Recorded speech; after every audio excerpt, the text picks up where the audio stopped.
Hello everyone, how are you today? I hope that you're having a really good day so far. If you are new here, my name's Taylor. This is Star Baby Moonchild, and we come to you from Baltimore City, Maryland. And here on my YouTube channel, I feature content that's generally focused on knitting and spinning. In today's episode of what I call the Thread to Mend podcast series, where I generally sit down and share with you the things that I'm knitting or spinning in real time, I have a lot to share about the New York State Sheep and Wool Festival, which I attended last weekend, which is why I missed you on Sunday. I tried to record extra content for the week.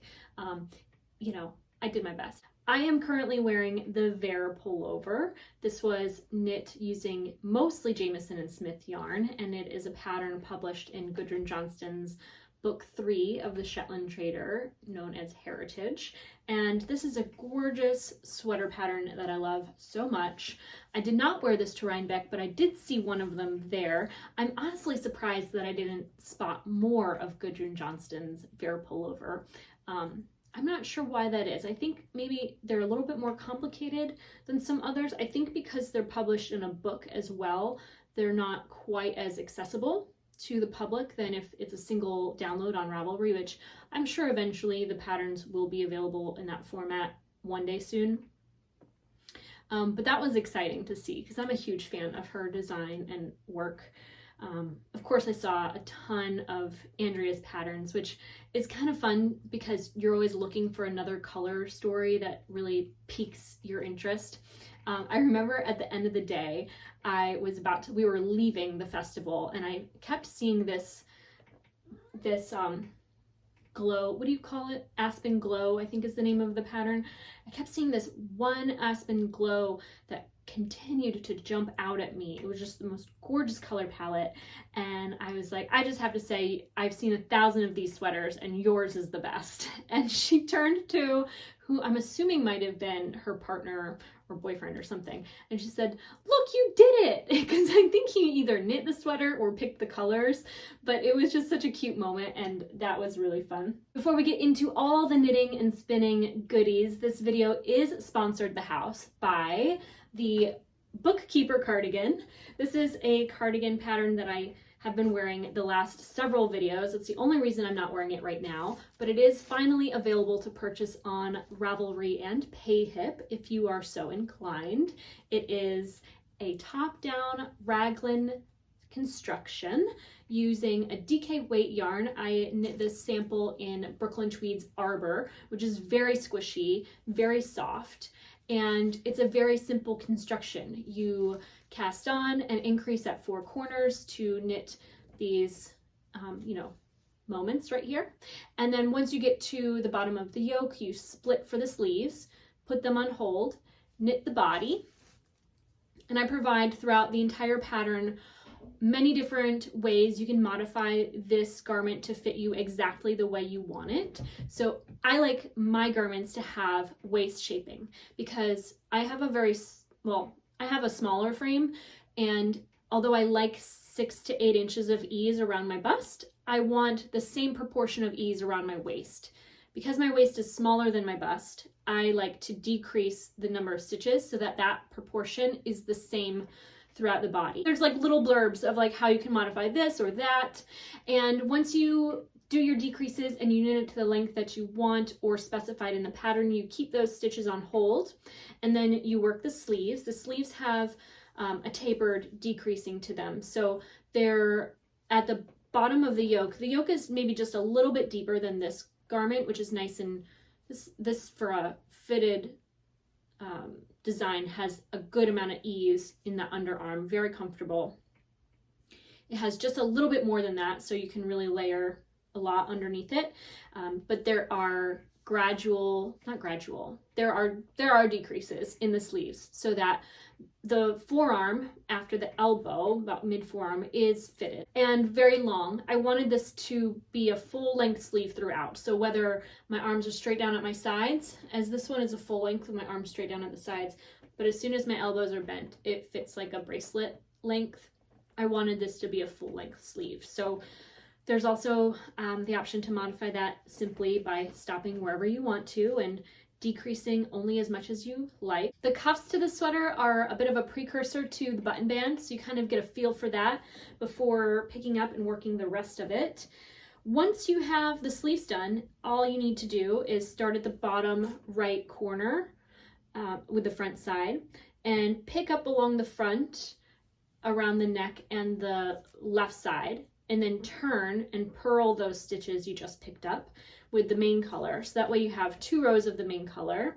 And then once you've previously ended the body with 2 rows of the main color, you kind of have this matching beginning where you slip those bottom hem stitches onto the left needle, and now you have the button band and the bottom hem to work continuously with increases at the front corners. And so by increasing at the corners, you're extending that out as you continue to knit, and you're knitting the main color and purling the contrast color. I worked 4 rows of one of the contrast colors, switched to the second contrast color for 4 rows, and then worked 4 more rows with the first contrast color. And then you cast off with the I-cord bind off in the main color after working around with the main so that it's all nice and tidy. And I'm just in love. There's simple buttonholes. Not sure what else I can say about it. It is knit with, I knit the size 2, and I needed only, and that's a 40-inch bust. I used 200 grams for the main color, 100 grams of contrast color 1, and 100 grams of contrast color 2. So about 4 skeins of yarn to knit this. And I think that this is a really great project. If you have 2 skeins of the main color in a DK weight, you could use a lot of scraps. If you're knitting the main color in between each contrast color row and you're not deviating from that rhythm, then you can very easily figure out the amount of yarn you'll need in those contrast colors to knit from your stash. Say for instance you needed 200 grams total of both contrast colors. If you have 6 different contrast colors and they add up to 200 grams, that might be enough.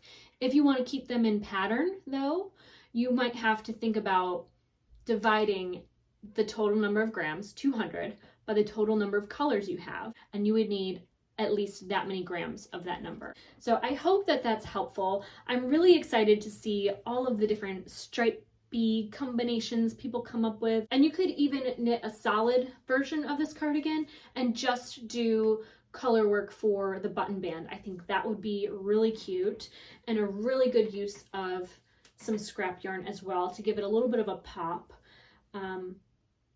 I can't wait till I have enough DK scrap yarn in my stash to come up with a different version of the stripes. But I think it'd be nice to see a solid one as well. And I don't know, I'm really proud of this design because it's, I think, somewhat unique. I haven't seen stripes on stripes like this before. Hello. Hello, thank you for joining us.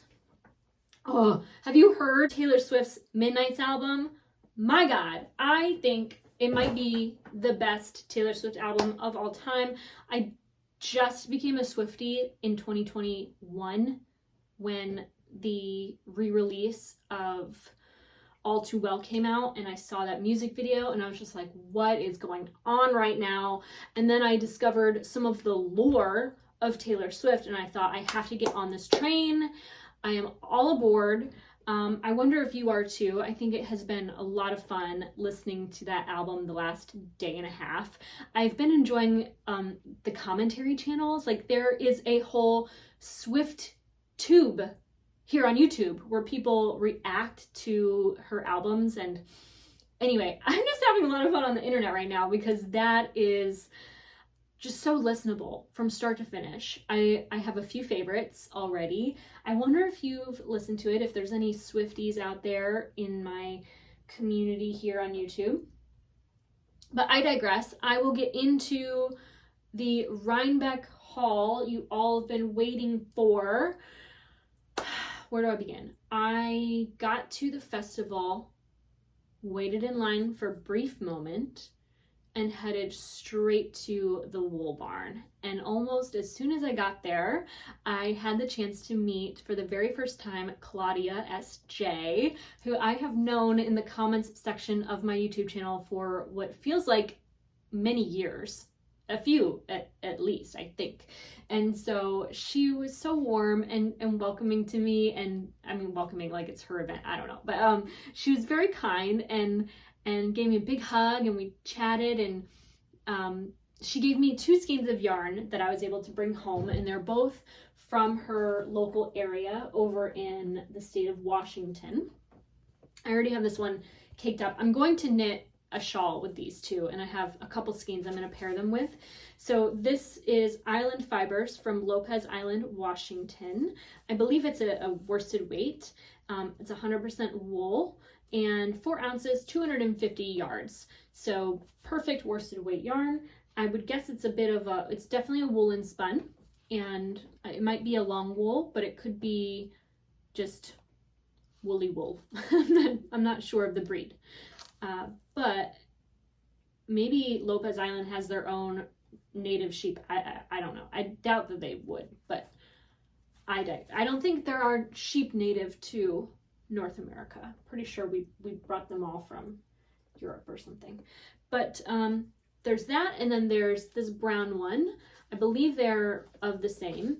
And then I have in my stash 2 skeins very, very similar in construction and weight to these.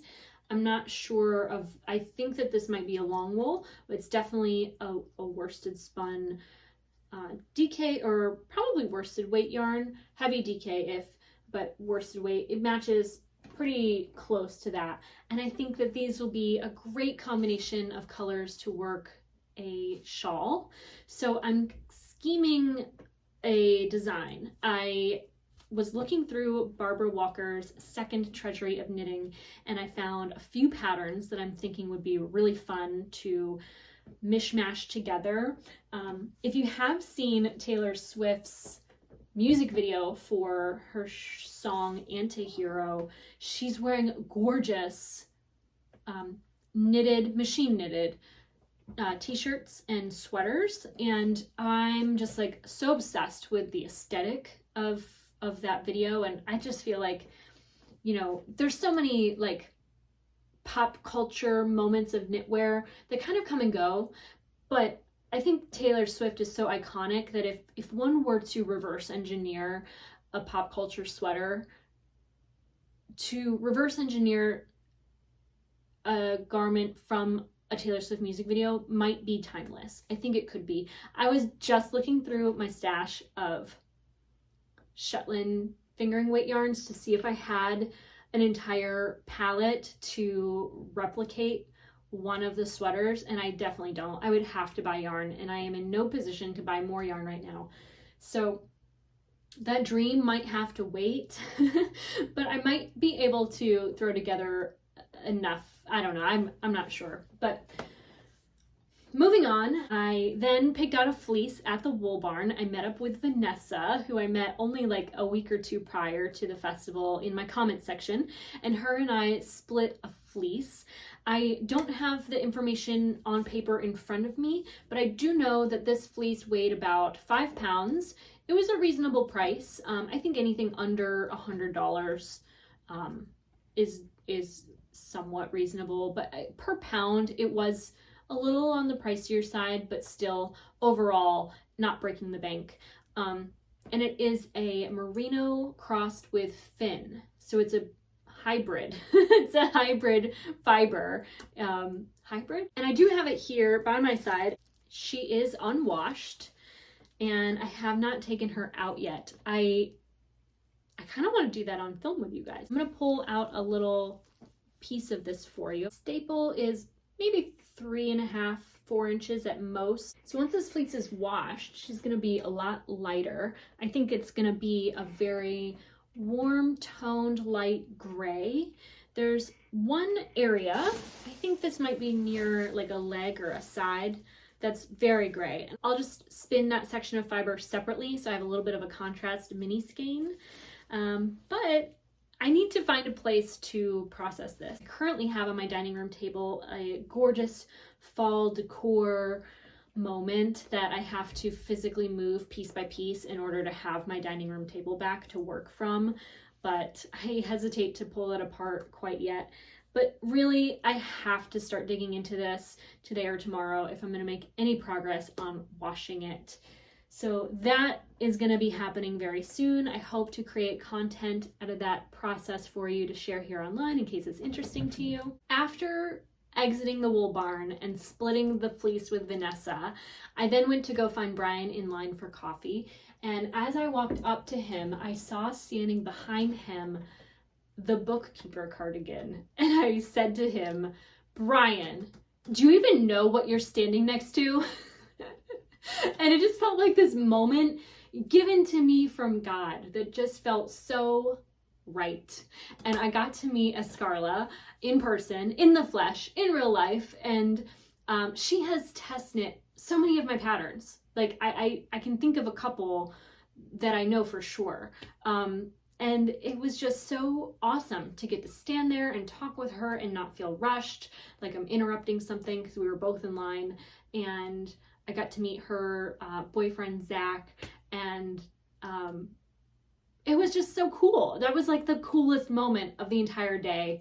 Well, there were so many cool moments. I mean, I loved getting to meet everyone that I did. And then we got our coffees and we went from barn to barn to barn, just looking at all of the things. I've been there enough times, I kind of know what to expect in terms of shopping. After lunch, we attended the Frisbee catching dog show thing.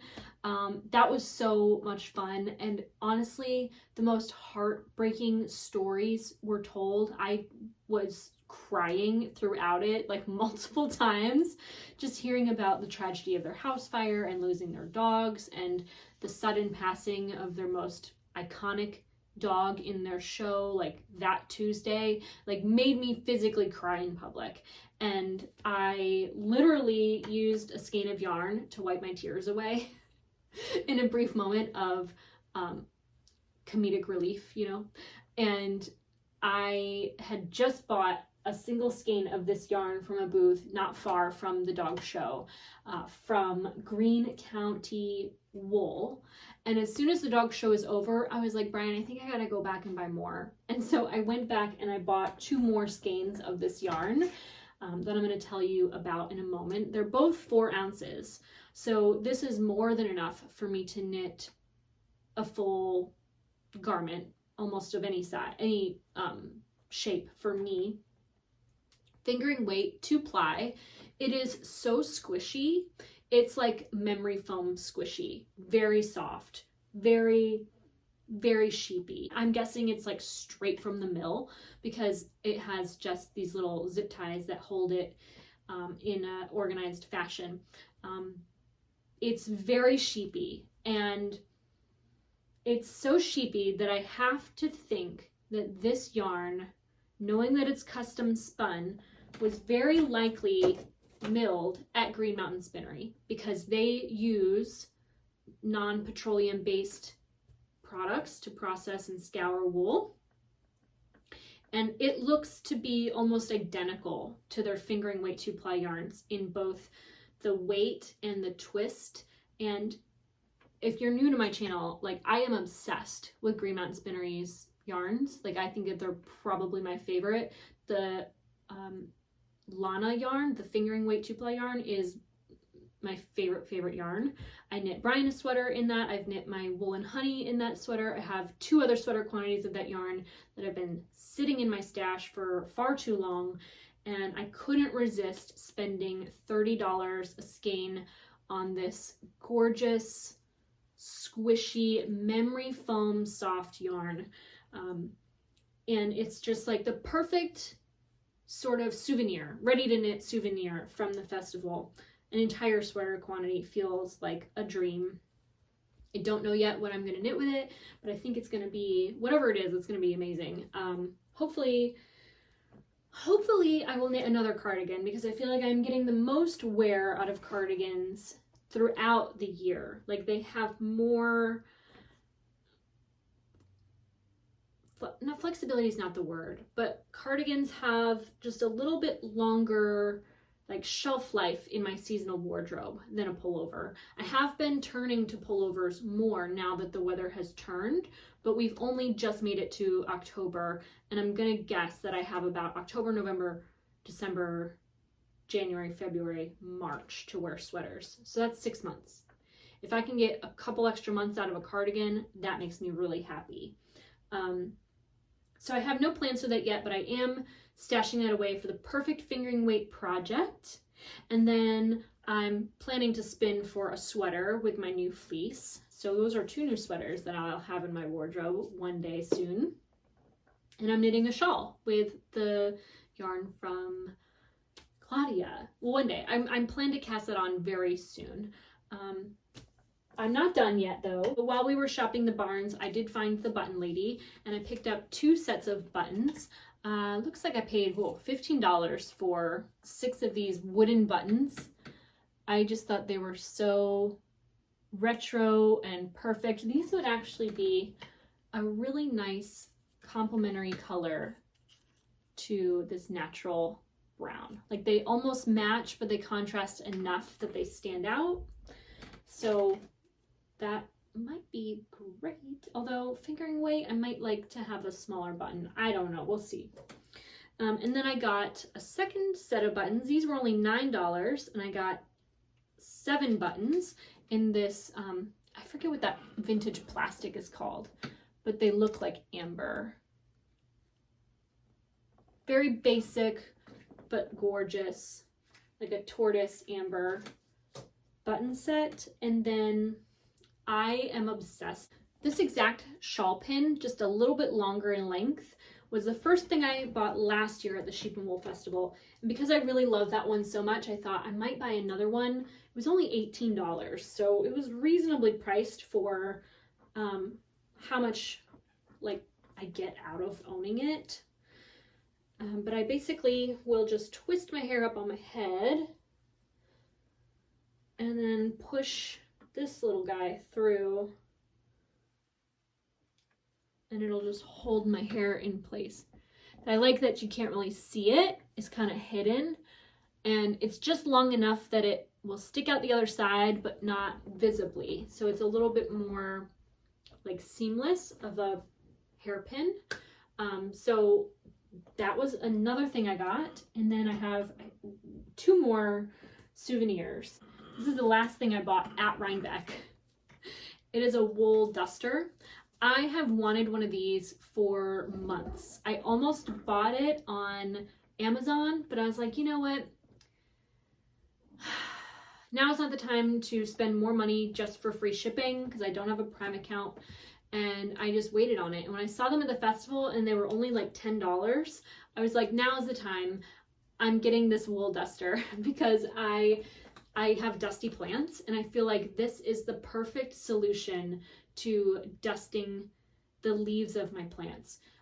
It'll just kind of wipe away gently that thick layer now of dust and not, you know, damage the leaves of all of my different plant friends. So that's the last thing I got at the festival. Then we did stay with my friend Blair, who lives about an hour outside of that part of upstate New York. On Sunday, we stopped for brunch on the way home in Beacon.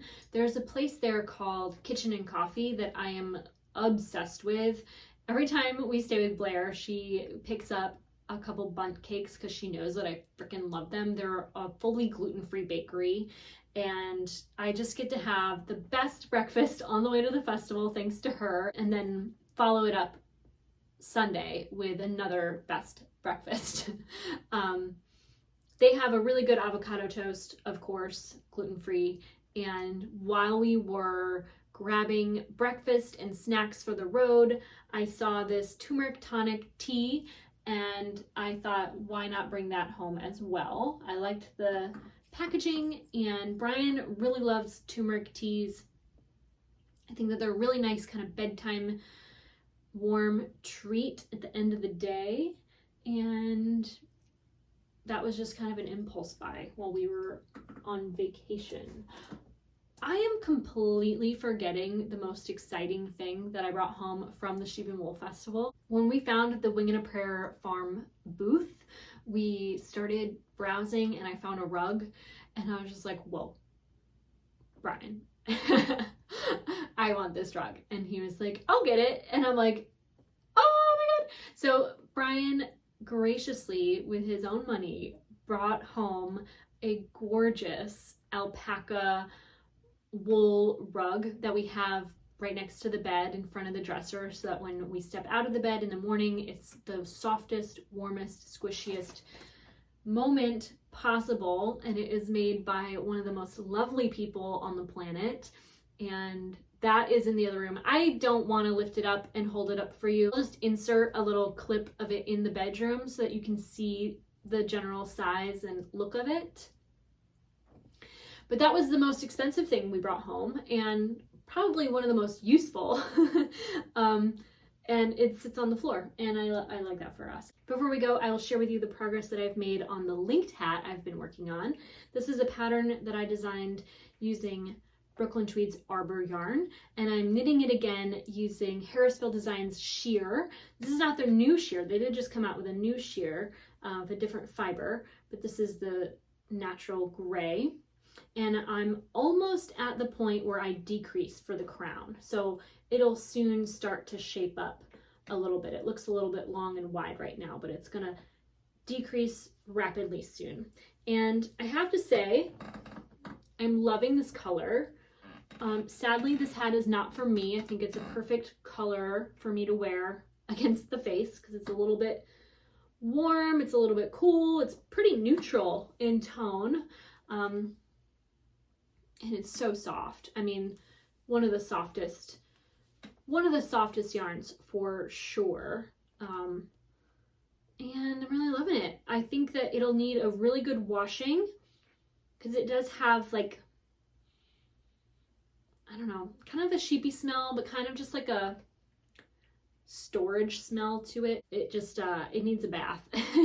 Like most wool yarns do. This one that I just brought home really needs a bath. It is like putting a raw fleece to your face. Last night I was knitting this hat and watching in bed the new Halloween Ends movie. Have you seen it? So this is a full warning that if you don't want a spoiler, you need to stop watching now, and I will say goodbye to you at this moment. I came to realize in the process of watching this film that I do not like horror films. And it's strange to me because I really love true crime. I've kind of fallen out of like the content that had brought me into true crime, like My Favorite Murder and Bailey Sarian's Murder Mystery Makeup Monday videos, like those I consumed a lot years ago. I don't go out of my way to consume a lot of true crime anymore, but I do decompress before bed with an episode of Forensic Files. I really like Forensic Files because it's very dry, it's very predictable. I like the narration. You know, with Forensic Files, I feel like I'm learning something. Like I feel like I'm learning forensic evidence detection and analysis. I just really like the way you learn how things can occur. Like the dramas of life, you know, like you kind of are very much told a real story of real people and you empathize with them and you kind of, it feels more focused on the victim and their life and how tragedy occurred and the aftermath of that. Horror films just feel kind of like as if it doesn't happen in real life. Like it's funny in the movie because it's fake and it's not real, and that's why it's good. I don't understand that perspective. I just didn't understand this movie at all. I didn't understand why it was enjoyable for some people to watch. I think maybe because like murder doesn't happen everywhere. If you live in a place where murder doesn't happen and you're watching murder in a movie, you probably think like, wow, that's crazy. Oh my God, murder's happening. Wow. And it's fun. That's what I'm guessing. I don't know, because I have an app on my phone that alerts me every time something happens, and more things have been happening in closer proximity to me and parts of town I might find myself in. So in my experience living in a urban environment, I hear about murder happening on a daily basis, certainly weekly, but at this point, like, mostly daily. And it's so tragic and it's so sad. And I've really been kind of thinking about it a lot, because some of the most, and I hate to be like such a downer on you, I'm really sorry if this is like too much to listen to. And I understand, like, I am speaking from a very privileged place where I have a safe and comfortable home that I can turn into and be apart from the rest of the world. But that said, there are kids who are not safe at school, and they are not safe at home, and there are children in the city I live in who feel safer carrying guns around to school or wherever they go. They feel safer carrying guns, which is a tragedy in itself. The fact that kids feel like they need guns to feel safe frightens me, and it makes me incredibly sad. And I don't know what can be done to change that, because it feels like it very much starts at home, and you can't help everybody. Like, you can't help people who don't want help, right? So in the last several months, there was a 15-year-old child lured into an alley, shot and killed. There was a kid shot in the head at school in the first week of September when school began. I think by the second week, there was another kid shot. Thankfully, they were not critically injured. Multiple guns confiscated from kids within schools. And then everywhere you look, there's someone being shot in the face. Robbery gone wrong. People stabbed. People critically wounded. Some people survived. There was a woman who was stabbed in the head and the shoulders, like right around the corner from where I used to work in Midtown, who was only saved because of her neighbors and people looking outside of their homes and calling 911 and stopping to help her and save her life. There's just so much tragedy and real heartache in the city. But that's sort of like the reality that I perceive on a daily basis. And so when I'm watching Halloween Ends and there's these people murdering, I'm just thinking, like, why is this fun? Like, what is fun about murder? I don't get the ha-ha of, like, people being stabbed. And then at the end, when the whole town is suddenly coming together to desecrate a dead body, it's like kind of funny, because it's like this cop gets out of the car and they're like, we're not following the rules today, and then they like throw him in a wood chipper or whatever.